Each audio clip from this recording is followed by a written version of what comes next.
Hey, it's TaxQuips time from TaxMama.com. Today, TaxMama hears from Joe in the TaxQuips Forum with a very reasonable question. He says, I'm going after an ex-client that owes me $11,000. Once you get the judgment, how do you go after their assets? Does a lawyer handle that?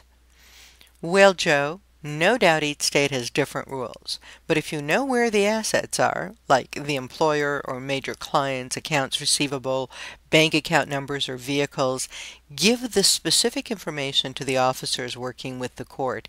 Here in Los Angeles, we have a marshal or sheriff with an office in the courthouse. We fill out their form with the specific information on where to find the specific assets, including account numbers, addresses, location of those assets, and so forth.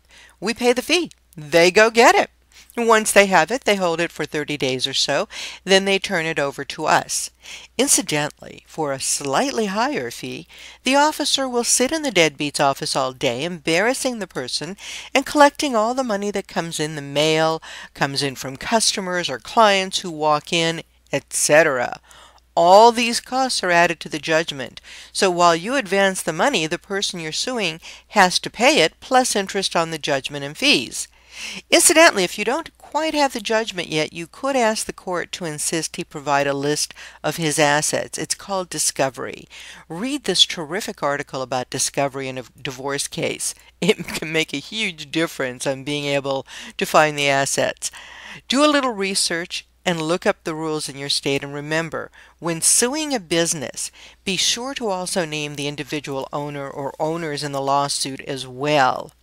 So if the business is dissolved, you can still collect from the owner's assets. I know, it may not always be appropriate to include the owners, but if not, the court will remove them. But rarely will you get the court to add them once you filed the lawsuit. And remember, you can find answers to all kinds of questions about collecting judgments and other tax and business issues free. Where? Where else? At TaxMama.com.